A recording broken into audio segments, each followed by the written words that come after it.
Numerolla 1, First of May Carols.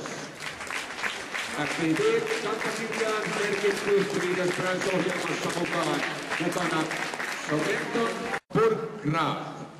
Toisena on Domino Carols, joka on Oldenburgin kantakirjaan merkitty. Isä on Dominion, emänisä Davignon, emänisä Weltmeier. Sitten tulee numerolla 3, Dans Combube Carols. Hannoverin kantakirjaan merkitty. Isä on Tendros Bube, emänisä Folkentans, emänisä Van der Busch. Ja neljäntenä Sandro Star Carols, FBB kantakirjaan merkitty. Isä on Sternkönig, emänisä Pyrrhus ja emänisä Talisman. Nämä pojat siis asustavat yhteisessä kämpässä ja pitävät seuraa toisille. Vähän lisää tietoa annetaan First of May -kärroksesta, eli joka tässä nyt on ensimmäisenä Sorrenton jälkeläisellä palkittu ykköspalkinnolla RJL:n shownäyttelyn maitovarsaluokassa 2 vuotta sitten. Viime vuonna ykköspalkinnolla ja 40 pisteellä Hippoksen Tamma varsanäyttelyssä Tammelassa. Championorina myöskin RJL:n shownäyttelyssä palkittu viime vuonna. Ja Orion emänsä Uronen ensimmäinen varsa.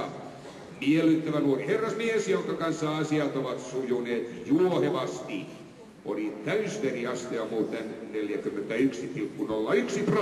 41,01%. Domino Carols, järkevä ja varovainen, ainakin kotona.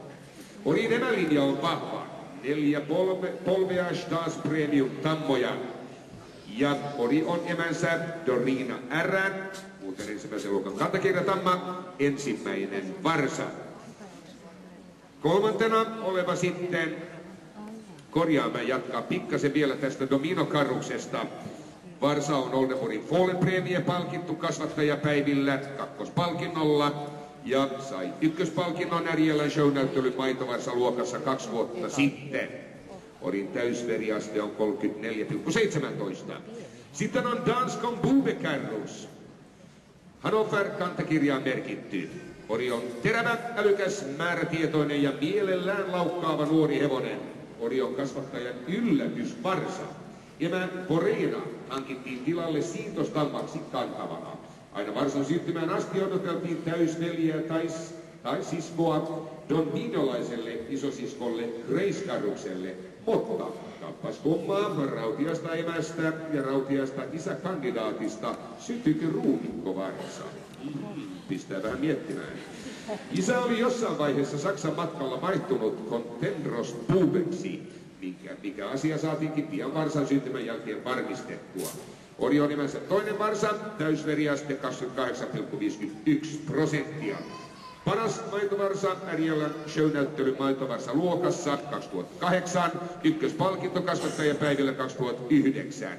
Ori on muuten myytävänä, eli nyt lompakot esille. Sitten on vielä neljäntenä Sandro Star Carols, FBB. Ori on luonteeltaan rohkea, terävä ja nopea reaktioissaan. Varsa on saanut perimässään aivoannoksen täyttä verta. Nyt tämä täysveriosuus on 53,31%. Ori on emänsä 3. varsa. Ja tämäkin Ori on myytävänä. On tämä elämän raakaa. Näyttäkääs pojat vähän, pistäkääs töpinäksi Jouko. Miten tässä pitäisi liikkua. Ja yleisö, me tulemme käyttämään teitä nyt sitten makutuomareina. Te saatte päättää, kuka vie voittaja nauhan täältä mennessään, kun nämä oripojat täällä vähän kirmailevat ja leikkivät.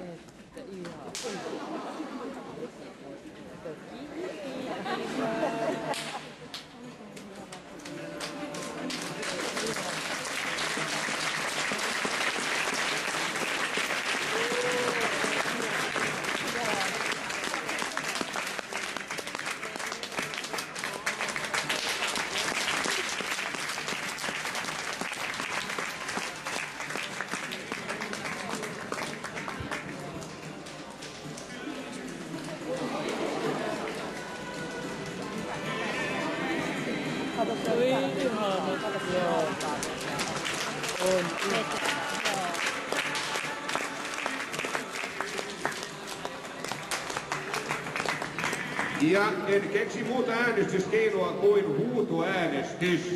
Ketkä kannattavat voittajaehdokkaaksi numero 1, First of May Carros?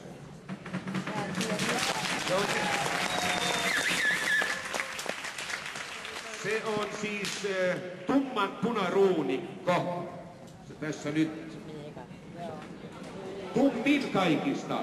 Tuolla oli häntä päässä. Ketkä kannattivat siis? Ei ollut. Käkkärää.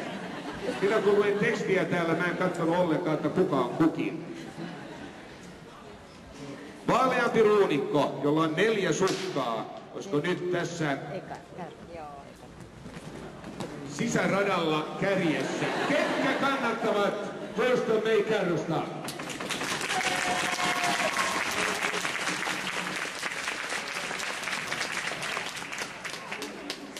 Nyt meidän pitää selvittää, että kuka on sitten Domino Carros, missä kohtaa se on.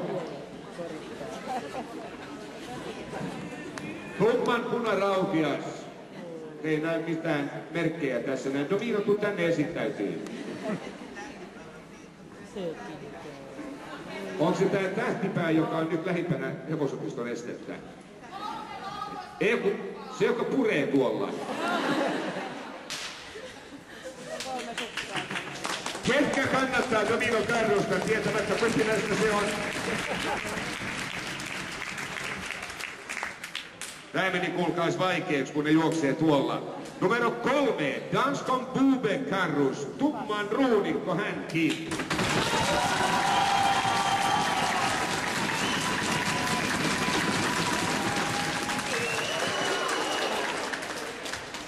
Ja ainakin mun korviin tällä hetkellä on kovan kisan johdossa Danskon Bube Carros. Enää voi sitten 1 uhata voittoa häneltä ja se on numero 4, Sandro Star Carros.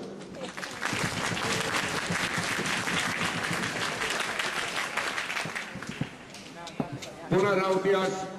Joo, ei kyllä.